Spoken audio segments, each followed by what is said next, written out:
इस 10 साल में 1 लाख करोड़ रुपए के काम इस लोकसभा क्षेत्र में करने का मैंने प्रयास किया।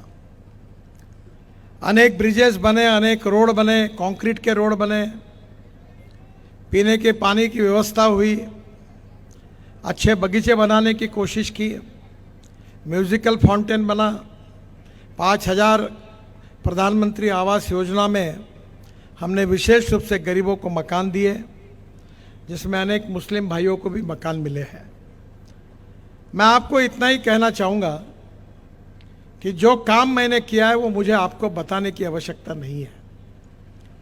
आप नागपुर के किसी भी कोने में जाइए, आप मोमिनपुरा में जाओगे तो मोमिनपुरा में भी मैं फ्लाईओवर बना रहा हूँ। मोमिनपुरे से डायरेक्ट फ्लाईओवर पर जाकर आप कामठी रोड पर चले जाओगे। हमारे नागपुर शहर को डिवाइड किया गया रेलवे लाइन ने। हर जगह पर अंडरपास, ब्रिज, पूर्व नागपुर, मध्य नागपुर और उत्तर नागपुर के बीच में अनेक हुए हैं। यह शहर सुंदर हो, स्वच्छ हो और हिंदुस्तान में पर्यावरण के दृष्टि से भी प्रदूषण मुक्त हो, एक कोशिश हमने की। मुझे बहुत खुशी है कि आपके यहाँ से नज़दीक भांडेवाड़ी है, जहाँ कचरा डाला जाता था और कचरे के दुर्गंध के कारण बहुत लोगों को तकलीफ होती थी। हसनबाग तक उसकी बात आती थी, तकरारें होती थी। हमने 2 योजनाएं तैयार की कि नागपुर शहर का जो कचरा है, पहले उठाने के लिए हमको 250 से 500 रुपये टन पैसे देने पड़ते थे। अब हमने टेंडर निकाला और नीदरलैंड की एक कंपनी आई है और वो 50 रुपये टन कचरा जो लेगी उसके बदले में रॉयल्टी महानगर पालिका को दे रही है। वो कचरे का पैसा नहीं ले रही और इस कचरे को सेग्रीगेट करके, जो मैंने मेरे यहाँ भी प्रयोग किया है कि प्लास्टिक से क्रूड पेट्रोल मेरे यहाँ तैयार होता है। कचरे से जो एग्रीगेट है वो रोड में काम में आता है। मैंने इस देश में, अगर आप दिल्ली जाओगे तो UR2 करके दिल्ली का रिंग रोड है, उसमें 40 लाख टन दिल्ली का कचरा रोड में डाल दिया। आप अहमदाबाद जाओगे तो अहमदाबाद डोलेरो रोड हाईवे है, उसमें 30 लाख टन कचरा रोड के अंदर डाल दिया है। और विशेष रूप से चंडीगढ़ के तरफ जाओगे तो उस रोड में भी 20 लाख टन कचरा डाला है। मैं अक्सर एक बात कहता हूं कि कचरे में वैल्यू क्रिएट करो। मेरी बात ठीक से समझो, इंसान हो या कचरा हो, दोनों अलग अलग है। पर अगर इंसान को और कचरे को अच्छी टेक्नोलॉजी मिलेगी और इंसान को अच्छा गुरु मिल जाएगा, अच्छे संस्कार मिल जाएंगे, तो कन्वर्शन वेस्ट टू वेल्थ होता है। अगर कुछ लोग रास्ता भटक रहे हैं तो उसका दोष उनका नहीं है। उनके माता और पिता और गुरु और समाज में कोई अच्छे नेता मिल जाए तो वो अच्छा कर सकते हैं, वो सुधर सकते हैं, जीवन में यशस्वी हो सकते हैं। प्यारे खान जी ऑटो रिक्शा चलाते थे और मेरे बच्चे स्कूल में पहुंचाने के लिए इनका ऑटो रिक्शा आता था। आज कहाँ पहुंचे? इंसान तरक्की कर सकता है, पर इंसान को अपनी तरक्की करने के लिए सही दिशा मिलनी चाहिए और कचरे में वैल्यू क्रिएट होनी चाहिए। तो पहला काम ये हुआ है कि अब कचरे से हम लोग, जो एग्रीगेट निकलेगा वो रोड में जाएगा, प्लास्टिक, ग्लास और मेटल, जो लोहा है, इसका रिसाइकलिंग होगा और उसके बाद में जो ऑर्गेनिक वेस्ट आएगी वो बायोडाइजेस्टर वहाँ बन रहा है और उसमें CNG और LNG तैयार होगा। और 1 साल के अंदर मैं आपको विश्वास दिलाता हूँ कि नागपुर के कम से कम 50,000 वाहन CNG पर चलेंगे और शहर का प्रदूषण कम होगा। 28 टन पर डे CNG तैयार होने वाला है। और अभी 8 दिन पहले ये बजाज स्कूटर के मालिक राजीव बजाज मेरे पास आए थे उनकी मैंने इलेक्ट्रिक चेतक स्कूटर लॉन्च की थी। बोले आपका हाथ बहुत शुभ है, अब हमने सीएनजी पे स्कूटर लॉन्च तैयार की है, वो भी आपको लॉन्च करना है। तो मैंने कहा मैं तो अभी चुनाव में हूँ, चुनाव के बाद आपको जरूर समय दूंगा। और इसलिए मैं आपको बताना चाहता हूँ कि हमने भांडेवाड़ी का इतना बड़ा डंप यार्ड था वो खाली करवाया। अब वहाँ जो कचरा है वो पुराना बसा हुआ है, वो सेग्रीगेट हो रहा है और वो कचरे से हम लोग पैलेट बना रहे बड़े। और वो चंद्रपुर जिले में एसीसी का माणिकगढ़ का जो सीमेंट प्लांट है उसमें बॉयलर में जलाने के लिए रोज ट्रक से वहाँ भेज रहे हैं। अब उसके बाद अभी उसकी ज़रूरत नहीं पड़ेगी क्योंकि अब उससे सीएनजी तैयार होगा। और नागपुर शहर में मारुति सुजुकी के मैनेजर ने मुझे बताया कि मैंने ही इनिशिएटिव लेकर कामठी रोड पर, रिंग रोड पर सीएनजी का पंप डाला है।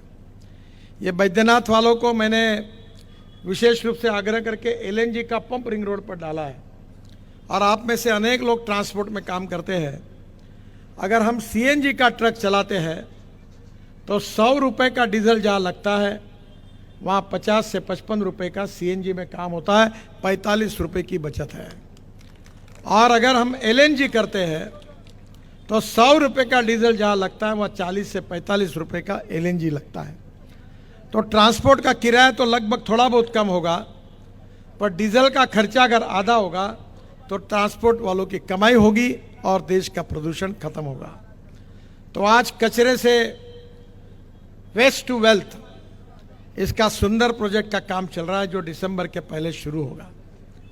दूसरी जो महत्वपूर्ण बात है कि आप जो टॉयलेट में पानी डालते हो वो पानी हम भांडेवाड़ी लेके आते हैं और भांडेवाड़ी में वो पानी शुद्ध बनाते, अच्छा करते हैं। और वो पानी पाइपलाइन से कोराड़ी और खापरखेड़ा को भेज रहे हैं पावर प्रोजेक्ट के लिए, जिसके लिए पावर प्रोजेक्ट के लिए महाराष्ट्र सरकार नागपुर महानगर पालिका को 300 करोड़ रुपए हर साल देती है, 300 करोड़। और वो 300 करोड़ आपको ड्रेनेज लाइन, पानी की पाइपलाइन, रोड, बिजली, मार्केट्स खड़े करने के लिए, आपके विकास के लिए खर्चा होते हैं। इसी को कहते हैं वेस्ट टू वेल्थ। और दूसरी बात जो है वो मैं आपको ये बताना चाहूँगा कि ये वेस्ट टू वेल्थ इसलिए होता है कि कोई भी चीज़ का विकास करना है तो पहली बात यह है कि एप्रोप्रिएट टेक्नोलॉजी चाहिए, तंत्रज्ञान चाहिए, फिर विजन चाहिए, दृष्टि चाहिए। मैं बहुत बार ये कहता हूँ कि आप आंखें दान कर सकते हो पर समाज के विकास की दृष्टि दान नहीं कर सकते। नेता बहुत है, पार्टियां बहुत है, पर दुर्भाग्य यह है कि उनको सबको अपने बारे में सोचना है। और इसलिए राजनीति जो होती है, बात तो बड़ी बड़ी होती है, पर चुनकर आने के बाद यही करते हैं कि मेरे पत्नी को टिकट दो, मेरे साले को टिकट दो, मेरे लड़के को टिकट दो, नहीं मिला तो मेरे ड्राइवर को टिकट दो, और 4 भी नहीं होंगे तो मेरे चमचे को टिकट दो। और फिर आपके सामने आकर दुनिया भर का भाषण देते हैं। कथनी और करने में बहुत अंतर होता है। और इसलिए मैं राजनीतिक नेता और कार्यकर्ता नहीं हूं, मैं सामाजिक कार्यकर्ता हूं। और अक्सर आप YouTube पर मेरे भाषण सुनते होंगे। अब वर्ल्ड में सबसे ज़्यादा मैं भाषण देता हूं तो दुनिया में बहुत उसको बेचा जाता है। मुझे 2.5 से 3 लाख रुपए महीना मिलते हैं, फुकट में मैं अपना भाषण देता हूं और पैसा मिलता है। तो मैं आपको बताऊंगा कि केवल नेता करके मेरा मत सुनिए, कुछ बातें मैं आपके हितों की भी बताने वाला हूँ। मैं बोलने वाला साफ हूँ। चुनाव का टाइम है इसलिए किसी को डरता नहीं हूँ। मैं लोगों को यही कहता हूँ कि भाई साहब, आप वोट देंगे तो भी मैं आपका काम करूँगा, नहीं देंगे तो भी करूँगा। और आज तक मैं विशेष रूप से जो काम करता हूँ वो जात, पंथ, धर्म, भाषा और पार्टी के ऊपर उठकर काम करता हूँ। और इसलिए मैं आपको बताना चाहता हूँ कि जैसे वेस्ट टू वेल्थ है, वैसे दूसरी एक बात आपके लिए बहुत महत्वपूर्ण है जो आप समझिए। वो बात यह है कि innovation, entrepreneurship, science, technology, research, skilled and successful practices, ये ज्ञान है, नॉलेज है। और अभी दुनिया जो चल रही है, जो भविष्य है, वो conversion of knowledge into wealth हमारा भविष्य है। अब जो ज्ञान लेगा, जो बच्चे इंजीनियर बनेंगे, डॉक्टर बनेंगे, अच्छा उद्योग व्यवसाय डालेंगे, वो समाज आगे जाएगा।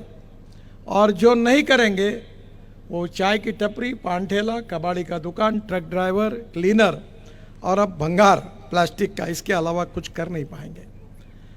इससे मुक्ति पानी है।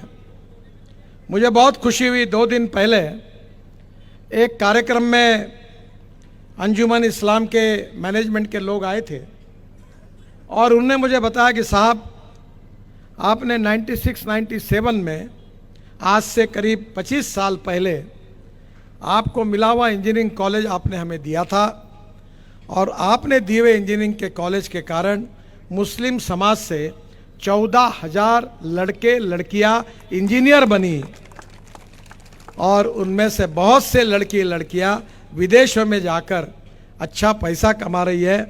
अगर आप ये कॉलेज नहीं देते तो इनका क्या होता। मैंने कहा मुझे इस बात का दुख है कि मैंने एक ही कॉलेज दिया, पर आपको कम से कम 5 कॉलेज की ज़रूरत थी। और इसलिए अच्छी तालीम जहाँ मिलेगी वहाँ विकास होगा। और विकास जो होता है उसका अर्थ, विकास का अर्थ आप जब तक नहीं समझोगे तब तक आप आगे नहीं जा पाओगे। आर्थिक विकास, सामाजिक विकास और शैक्षणिक विकास।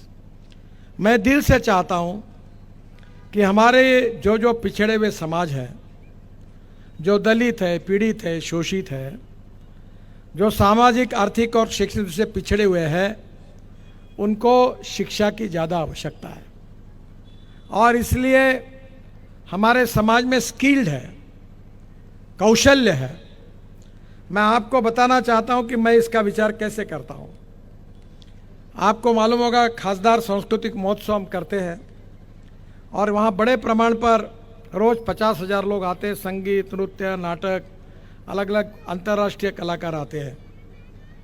तो इस समय हमने तय किया था कि हम हमारी धोटे करके, मेरी एक बहन जैसी है, हमारे भूतिया दरवाजे में रहती है, बाबा शेड़के के बाजू में, वो मेहंदी निकालने का काम करती है। अब उसकी बहुत डिमांड है। तो उसको मैंने कहा, इस बार हमने योजना तैयार की कि शारदोत्सव के और दुर्गोत्सव के बीच में हम महिलाओं को मेहंदी लगाने का काम करेंगे सांस्कृतिक महोत्सव से। तो उस समय हमने 20 रुपये, मैं कोई भी चीज़ फुकट देने के बहुत विरोध में हूँ, क्योंकि लोगों को उसका महत्व नहीं होता। तो मैंने उनको कहा कि 20 रुपये हमारे सांस्कृतिक महोत्सव समिति के तरफ से 80 रुपये हम देंगे और 20 रुपये जिस महिला को मेहंदी निकालना है वो देगी। और 100 रुपये के हिसाब से 370 लड़कियां जो मेहंदी निकालने का काम उन्होंने नागपुर में किया, आपके बस्ती में भी किया होगा, 36,000 महिलाओं को। और मुझे परसों पता चला कि वो धोटे उन लड़कियों को लेकर मेरे पास आई तो 150 महिला बुर्खा पहन के थी। तब मेरे ध्यान में, तब उसने बताया कि 200 महिला मुस्लिम समाज की है और 150 महिला दलित समाज की है और ये इस हुनर उनके पास है और ये मेहंदी लगाने का काम करती है। हजारों रुपए उनको मिले क्योंकि उनकी हुनर के कारण। अब मैं एम्प्रेस मिल की जो जगह है गीता मंदिर के सामने, मैं वहाँ बहुत बड़ा टेक्सटाइल मार्केट बना रहा हूँ और गांधी बाग, इतवारी, बरडी, केड़ीबाग रोड, यहाँ के सब कपड़े के दुकान वहाँ जाएंगे। और 3 मंजिले दुकान है। हाफिज कॉन्ट्रैक्टर करके मशहूर आर्किटेक्ट है जिन्होंने लंदन स्ट्रीट, ऑरेंज स्ट्रीट का डिज़ाइन किया है, उन्होंने ही काम किया है। और उसके 3 मंजिले 4 मंजिले के बाद मैंने 5 मंजिले बनाए और वहाँ बड़े बड़े हॉल है। 15 लाख स्क्वायर फीट का मार्केट है और इसमें कम से कम 200 रेडीमेड गारमेंट, लेडीज़ और जेंट्स, इसका सिलाई काम करने वाली रेडीमेड गारमेंट की, लेडीज़ और जेंट्स गारमेंट की इंडस्ट्रियल यूनिट, रेडीमेड गारमेंट के कारखाने लगने वाले हैं। और मैं आपको वचन देता हूं कि मोमिनपुरा, महाल, इतवारी, गांधीबाग, ताजबाग, रघुजी नगर, इस क्षेत्र की कम से कम 10,000 महिला पुरुषों को उस टेक्सटाइल मार्केट में रोजगार मिलेगा, इसीलिए वो मैं काम कर रहा हूँ। आप में से जो महिला अच्छा सिलाई मशीन चलाती है, जो एम्ब्रॉयडरी का काम करती है, जो साड़ी पर फॉल लगाता है वो लगाने का काम करती है, उनको सबको वहाँ रोजगार मिलेगा। खाली पेट को कोई तत्वज्ञान नहीं सिखाया जा सकता और इसलिए हमें सामाजिक विकास, शैक्षणिक विकास के साथ आर्थिक विकास भी करना है। शैक्षणिक विकास के लिए हमने सिम्बोसिस लाया है। जहाँ कचरा पड़ता था वहाँ अब 450 करोड़ की ताजमहल जैसी यूनिवर्सिटी बनी है और जहाँ 10,000 नागपुर के विदर्भ के बच्चे पढ़ते हैं और पढ़कर अनेक लोग विदेशों में चले गए हैं, उनके परिवारों का जीवन बदल गया है। ऐसी सिम्बोसिस यूनिवर्सिटी वहाँ लाई। उसके बाद में हमारे भारत की सबसे बड़ी शिक्षण संस्था नरसिंह मुंगजी, जो देश में नहीं विदेशों में प्रसिद्ध है, और अभी सिम्बोसिस में फॉरेन से भी लड़के आ रहे पढ़ने के लिए, तो नरसिंह मुंगजी भी उनको 40 एकड़ जगह दी है और KG to PG वहाँ शिक्षा की सुविधा हुई है। मैं आप सबको अनुरोध करता हूँ कि मैं जब लोगों के घर जाता था, तुम्हारा लड़का क्या करता है? बोले पूना में पढ़ता है। लड़की क्या करती है? मुंबई में पढ़ती है। अब मैं आपको विश्वास दिलाना चाहता हूँ कि नागपुर में सिम्बोसिस आ गया, नरसिंह मुंगजी आ गया, 49 इंजीनियरिंग कॉलेज है, IIIT है, IIM है, एम्स है और करीब 5 मेडिकल कॉलेजेस है। अब नागपुर के लड़कों को यही सीखने का हमारा नागपुर एजुकेशन का हब बन गया। हमने तो गंगा आपके घर तक लाई है, पर लोग कहते हैं you can take horses up to the water, you cannot make them mandatory to drink the water. अब तुमको कबाड़ी का ही दुकान चलाना है तो तुम्हारी ज़िंदगी जो होगी वो सोच बार आपके बच्चों को पढ़ाओ, उसको अच्छी तालीम दो, उसमें कौन सा स्किल्ड है वो डेवलप करो। नमाज पढ़ना है तो एक बार नहीं 100 बार पढ़ो। उर्दू तो बहुत अच्छी भाषा है, पर अंग्रेजी भी सीखो और उन लड़कों को दुनिया में जाकर रोजगार मिल सकता है। आज अबू धाबी में, दुबई में हमारे देश के मुस्लिम लड़के लड़कियों को रोजगार क्यों मिला मालूम है? आप कभी गए उधर? जो यहाँ से पढ़े लिखे, जिनको अंग्रेजी आता है और उर्दू भी आता है, ऐसे अनेक हजारों युवाओं को दुबई में, दोहा में, अबू धाबी में काम मिला उनके शिक्षा के कारण, उनके अनुभव के कारण। क्या आप नहीं चाहते कि आपका लड़का पढ़े? क्या आप ये नहीं चाहते कि आपका लड़का, उसका भविष्य बदले, वो लाखों में तनख्वाह कमाए, पैसा कमाए, उसका घर हो, उसके पास गाड़ी हो, उसका जीवन अच्छा हो, उसको बच्चे अच्छे हो? ये नहीं चाहते? चाहते सब है, पर ये होगा कैसे? अगर आप चाय की टपरी, पान ठेला, कबाड़ी का दुकान, ट्रक ड्राइवर, क्लीनर और भंगार बेचने तक ही सीमित रहोगे तो समाज की उन्नति कैसे होगी?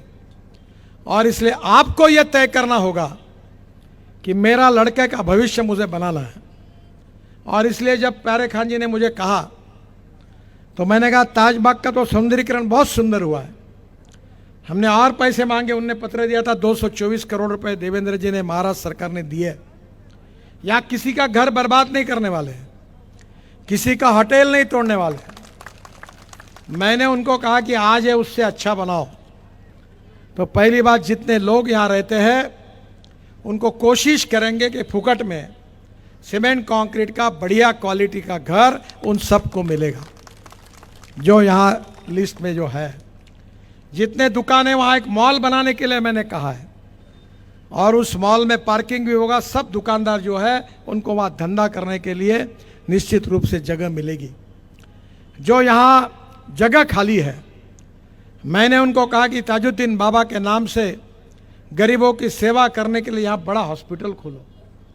जो लोगों को हार्ट का अटैक आएगा, कैंसर होगा, पैर टूटेगा, हाथ पैर टूटेगा, बेचारों को दूर जाना पड़ता है। हमारे महाराष्ट्र के एक संत है तुकाराम महाराज, उन्होंने कहा है कि जेका रंजले गांजले त्यासी म्हणे जो आपुले तोची साधू ओळखावा देव तेथेची जाणावा। जो दिव्यांग है, दुखी है, जो रोगों से पीड़ित है, जो असहाय है, जो जीवन जी नहीं सकते, उनके जीवन में उनको सहयोग करो, उनके जीवन को बदलने की कोशिश करो। उनकी सेवा करना यानी भगवान की सेवा और अल्लाह की सेवा है, इस बात पर मेरा विश्वास है। आपको याद होगा 2004 में मेरा एक्सीडेंट हुआ था, और जब एक्सीडेंट हुआ तो मैं red light leader of opposition था महाराष्ट्र में। ये रामटेक से आते समय मेरे पुलिस ड्राइवर को कैटरैक्ट था। 12 गाड़ियाँ थी, सायरन वाली गाड़ियाँ थी, पुलिस की गाड़ियाँ आगे पीछे थी, और उसको कैटरैक्ट था। मैं एक ट्रक के ऊपर पूरी गाड़ी चली गई। मेरी पत्नी, मेरा बेटा, मेरी लड़की, मेरा पीए, पुलिस ड्राइवर सब उसमें बैठे थे। मेरा पैर 4 जगह टूट गया, लड़के को भी फ्रैक्चर हुए, लड़की को भी मार लगा, मेरे पत्नी को भी मार लगा। पर जब लोग उस गाड़ी को देखते थे तो कहते थे कि इसमें कोई बच ही नहीं सकता। तो मुझे जब लोगों ने पूछा कि इतना भयंकर एक्सीडेंट हुआ, तुम बचे कैसे, तो मैंने उनको कहा कि 1980 से मैंने अभी तक 45,000 हार्ट के ऑपरेशन मुफ्त करके दिए। कैंसर के रुग्ण मेरे आते उनकी मदद करता हूँ। 350 लोगों को मैंने पैर लगा के दिए जर्मनी से लाकर, जो स्ट्रेचर पर आए वो अभी बुलेट चलाने लगे, फुटबॉल खेलने लगे। जिनको कान में सुनने नहीं आता था वो 1500 लोगों को मैंने डिजिटल वर्ल्ड स्टैंडर्ड की मशीन लगा के दी।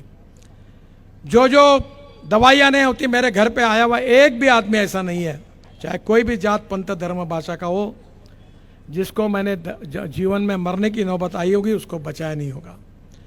और मैंने वो कहा उनको कि ये मैं जो लोगों की सेवा करता हूँ, आपको आश्चर्य होगा, यहाँ एक संतोष यादव करके ये अपने झोपड़पट्टी में रहता है, वर्धमान नगर के आगे आकर जो अपना ब्रिज बन रहा है ना पार्टी का, उस लड़के ने झोपड़पट्टी में जा के हार्ट के पेशेंट ढूंढकर मेरे यहाँ लाकर 1500 लोगों का ऑपरेशन किया। 1500।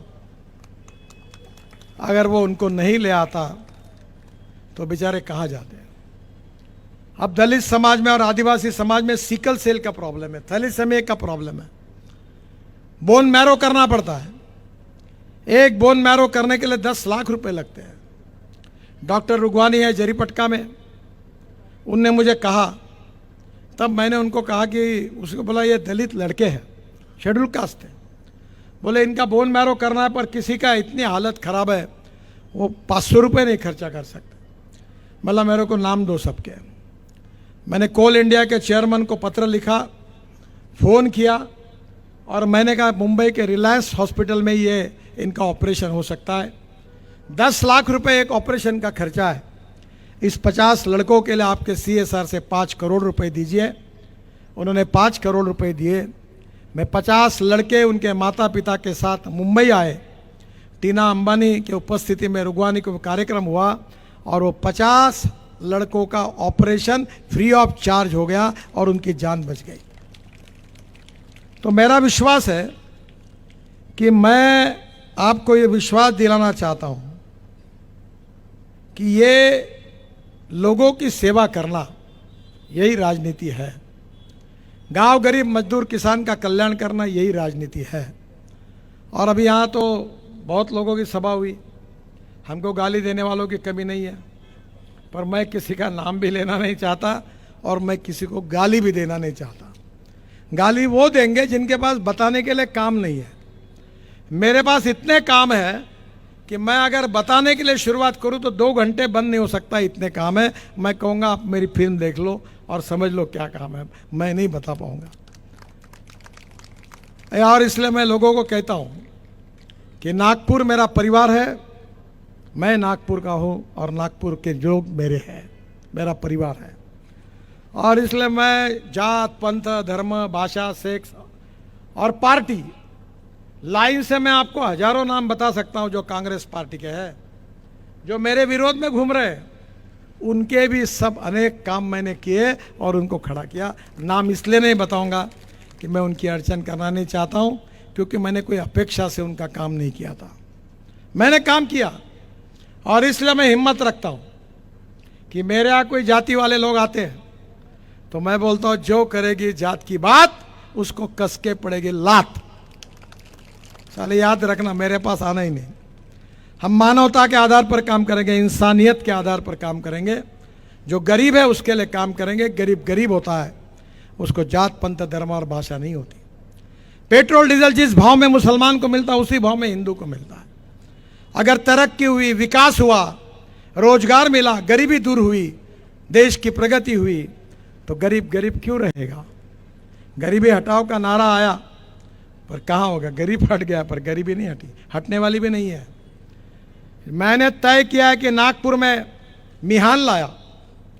आज यही लोग हैं जिन्होंने मिहान का विरोध किया, और मिहान में 68,000 नागपुर शहर और जिले के युवाओं को रोजगार मिला है, जिनके नाम मेरे पास है। और मैं आपको वचन देता हूं कि इस साल दिसंबर होने के पहले 1 लाख लोगों को मिहान में रोजगार मिलेगा। मेट्रो में 13,000 युवाओं को काम मिला, और बुटीबुरी और हिंगना MIDC में 80,000 युवाओं को काम मिला। फिर भी हमारा एक दीवार पिक्चर आया था, उसमें अमिताभ बच्चन और शशि कपूर दोनों थे, आपने देखा होगा। वो नहीं बोलता मेरे पास बैंक बैलेंस है, बंगला है, ये है, वो है, तो शशि कपूर कहता अमिताभ बच्चन को मेरे पास माँ है। तो वो डायलॉग, वैसे एक डायलॉग उसमें था कि वो एक इंटरव्यू के लिए जाता है, और वो इंटरव्यू लेने वाला उसको बताता है कि तेरा सिलेक्शन हो गया, हम तेरे को जल्दी पत्र दे देंगे। उतने में कोई नेता का फ़ोन आता है। तो फ़ोन आने के बाद वो बोलता है आई एम सॉरी, मुझे माफ़ करिए, मैं आपको नहीं ले पाया। वो रूम से बाहर आता है तो सामने 2 4 5 और लड़के बैठे रहते नौकरी के लिए। वो बोलते क्या करना यार, ज़िंदगी 3rd क्लास का डब्बा बना हुआ है। मैं बैठूंगा, तुम खड़े होंगे, तुम खड़े होंगे, मैं बैठूंगा। रश बहुत ज़्यादा हुआ है, वैसी हालत है।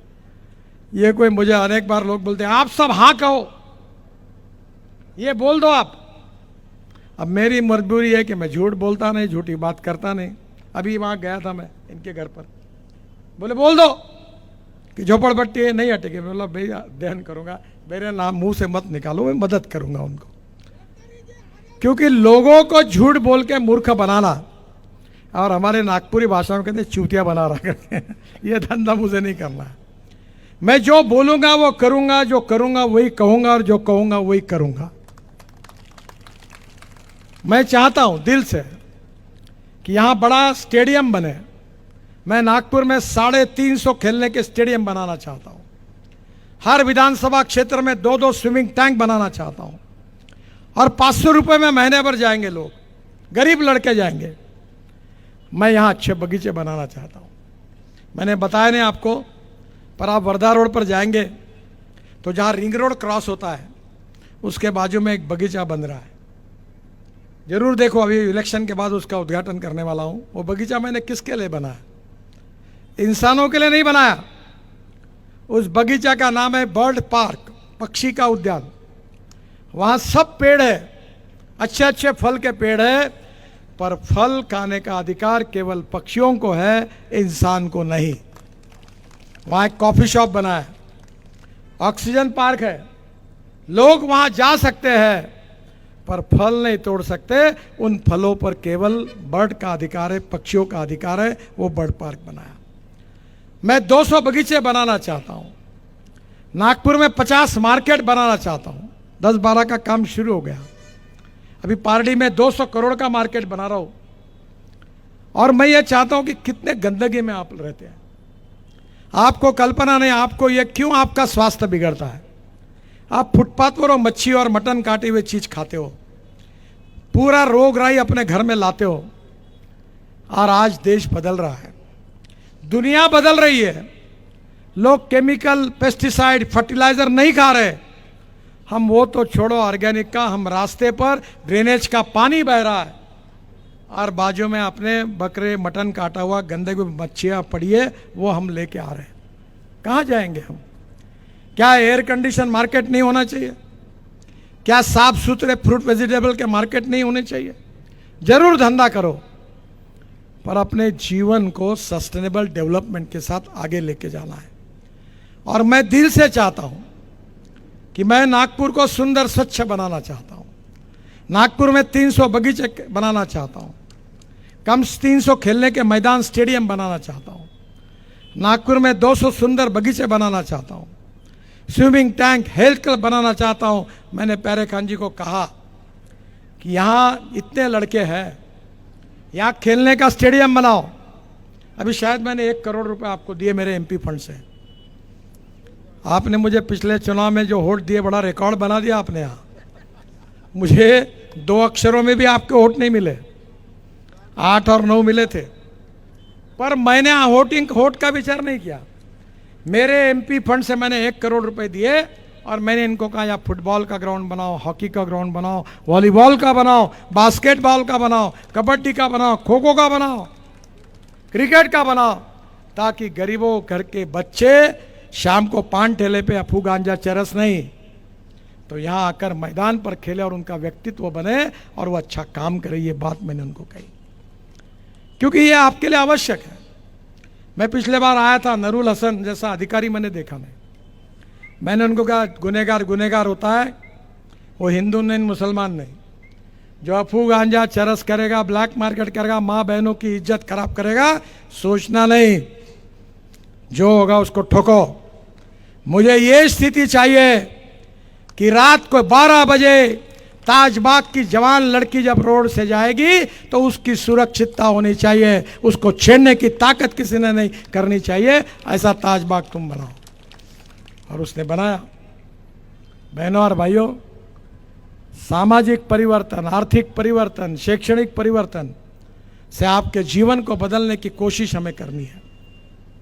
और जितना काम मैंने 10 साल में किया वो तो ट्रेलर था, और जो काम मैं करने वाला हूं, असली फिल्म अभी शुरू होना बाकी है। और मैं आपको विश्वास दिलाता हूं कि आपके कारण मुझे बहुत शोहरत मिली। आपको पता है, दुबई के राजा, दुबई के प्रिंस हिंदुस्तान में आए थे। मैं, मोदी जी, हम सब मंत्री 3-4 एक टेबल पर बैठे थे हैदराबाद हाउस में। तो दुबई के प्रिंस ने मोदी जी को कहा कि हमारे लिए एक एहसान कर दो। बोले आपको क्या चाहिए? तो बोले 6 महीने के लिए नितिन गडकरी को दुबई के लिए एक्सपोर्ट कर दो। बाद में लीला होटल में उन्होंने मुझे बुलाया था। आपके कारण मुझे 9-7 वर्ल्ड रिकॉर्ड मेरे डिपार्टमेंट में हुए। आप कहीं भी जाओ, अरुणाचल, मेघालय, त्रिपुरा, आप कहीं भी जाइए, आपको हर समय, हर जिले में, हर गांव में, हर ड्राइवर, हर ऑटो ड्राइवर आपको रोड का काम कितना अच्छा हुआ बताएगा। अब लोग कश्मीर में, श्रीनगर में गए थे, जब पता चला नागपुर से आए तो ढाबे वाले ने कहा आपसे पैसा नहीं लूँगा, ये तो मेरा ढाबा गडकरी साहब के बदौलत चल रहा है। जब लोग अरुणाचल में गए तो टैक्सी वाले ने कहा तुमसे पैसे नहीं लूँगा, मेरा धंधा इतना बढ़ा क्योंकि गडकरी साहब ने रोड बनाए, इसलिए टूरिस्ट आने लगे, मैं आपसे पैसे नहीं लूँगा। मुझे बहुत शोहरत मिली। मुझे 8-9 डॉक्टरेट मिली है, डिलीट। मैं इतना विद्वान नहीं हूँ, पर आज दुनिया में मेरा नाम है। अमेरिका में, कनाडा में, यूरोप में। हमारे डॉक्टर चौधरी जो है, ऑर्थोपेडिक सर्जन है क्या यहाँ? अभी नहीं है शायद। वो पेशेंट के लिए बेचारे सेवा करते, बहुत अच्छे डॉक्टर हैं। उनको पुरस्कार मिला। वो लंदन में, अच्छा, लंदन में गए थे पुरस्कार लेने के लिए। तो ब्रिटिश पार्लियामेंट के स्पीकर थे, सभापति, उनके साथ टेबल पर खाना खाने के लिए बैठे। तो उन्होंने पूछा आप कहाँ से? बोले हम इंडिया से हैं। नमस्कार। तो उन्होंने पूछा आप नितिन गडकरी को जानते हैं? बोले हाँ। बोले he is a true icon, I admire Nitin Gadkari as my icon. तो चौधरी डॉक्टर साहब के आंखों में आंसू आ गए। बोले कहाँ तक पहुँच गया आप? तो मैं आपको इतना ही कहता हूँ, ये मेरघाट में मर्चेंट साहब है यहाँ, इंजीनियर, ये दरियापुर में रहते थे। वहाँ 2500 बच्चे मेल न्यूट्रिशन से मर गए थे। फॉरेस्ट वाले काम नहीं करने दे रहे थे। मैंने इनको कहा कि कोई कानून नहीं, कोई नहीं, किसी का सुनो मत। और फॉरेस्ट के कॉन्जर्वेटर ऑफ फॉरेस्ट को कहा था कि तू अगर इस बार फिर से अगर दिखेगा यहाँ तो साले याद रखना, गोली से फूंक दूंगा तेरे को। इनकी साक्षी है। और पूरे मेड़घाट के रास्ते मैंने बनाए जो आदिवासियों के लिए नया स्वाधीनता मिली। 2500 बच्चे मेल न्यूट्रिशन से मरे थे, आज उनको नया जीवन मिला। वो काम करने वाले ये मर्चेंट, सुपरिटेंडिंग इंजीनियर, फिर चीफ इंजीनियर बने पीडब्ल्यूडी के, वो यहाँ खड़े हैं। लोगों का कल्याण होना चाहिए। और मैं इसलिए आपको ये बताना चाहता हूँ कि मेरा बहुमान सम्मान जो कुछ मिला है, जो कुछ मुझे वर्ल्ड में रिकॉग्निशन मिला है, उसका श्रेय मुझे नहीं है।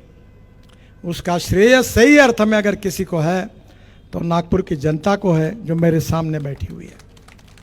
आपका प्रेम, आपका विश्वास, आपका समर्थन, यही मेरी ताकत रही है।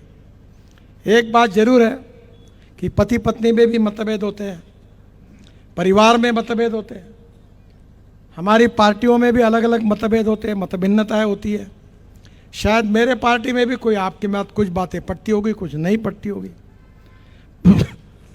पर एक बात मैं आपको बताना चाहूँगा कि विशेष रूप से 10 साल में मैंने कोई डिस्क्रिमिनेशन किया होगा, दलित मुसलमानों पर अन्याय किया होगा, काम के बारे में भेदभाव किया होगा, कभी आपके साथ मैंने सेवा करने के समय कोई भेदभाव किया होगा, तो मुझे वोट देने की कोई ज़रूरत नहीं है। पर इंसानियत के आधार पर 10 साल में मैंने अगर ईमानदारी से काम किया होगा तो आप मुझे जरूर वोट दीजिए, ये कहने के लिए मैं आपके पास आया हूँ। मैं जब बचपन में था तो हमारे यहाँ साइकिल रिक्शा में जाता था, और उस समय टेका में मैं गया था परसों। तो टेका में उस समय प्रसिद्ध था, टेका में रिक्शा चलाने वाले सब लोग थे। नागपुर में नहीं, पूरे देश में 1 करोड़ लोग साइकिल रिक्शा चलाते थे, और कुछ लोग 1 क्विंटल का बोरा अपने पीठ पर रख कर चलते थे। कितना मानवीय शोषण था। मैं जब महल से स्टेशन पर जाता था तो हमारे टांगा स्टैंड बोलते थे महल चौक को, वहाँ साइकिल रिक्शा का स्टैंड रहता था। और ये रिक्शा चलाने वाले कौन थे? ये 70% मुस्लिम और दलित समाज के थे। मैंने देश में मैकेनाइज्ड ड्रिवन ई रिक्शा और ई कार्ट लाया, और आज 1.5 करोड़ लोग पूरे देश के मानवीय शोषण से मुक्त हुए। अब वो ई रिक्शा चला रहे हैं। मैंने कभी नहीं ये सोचा कि गरीब के बारे में काम करना है, और गरीब की जात, पंथ, धर्म, भाषा, क्वालिटी कोई भी हो, उसकी सेवा करना ही सही राजनीति है। और इसलिए मैं आपको विश्वास के साथ बताना चाहता हूँ कि बताने लायक मेरे पास बहुत कुछ है, और बहुत कुछ अभी आजकल आप बहुत से मोबाइल फ़ोन पर देख सकते हो। वो सब मुझे बताने की ज़रूरत नहीं है। मैं आपको इतना ही कहूँगा कि इस समय आप मुझे सहयोग करिए। पहली बात तो 75% वोटिंग होना चाहिए, और मैंने दिल में कभी कोई रिकॉर्ड करने का, डॉक्टरेट मिलाने का सोचा नहीं था। पर आज मेरे मन में एक बात है, और वो मेरी इच्छा है जो आपको बताने में मुझे संकोच नहीं है, कि इस बार आप 75% वोटिंग करिए, और मुझे कम से कम 5 लाख वोटों के मार्जिन से चुनाव जिताइए। और ये आपके आशीर्वाद के बिना नहीं हो सकता। वो आशीर्वाद आप मुझे दीजिए, बाबा ताजुद्दीन बाबा जी के आशीर्वाद से। वो मुझे ऐसा आशीर्वाद दे कि कोई बड़ी पोस्ट मुझे मिलनी चाहिए, इसलिए उनका दुआ मुझे नहीं चाहिए। मुझे उनका आशीर्वाद इसलिए चाहिए कि इस देश के गौर गरीब जनता जो है, गांव गरीब मजदूर किसान है, उनकी सेवा करने के लिए मुझे शक्ति दे। यही उनके चरणों में प्रार्थना करता हूँ।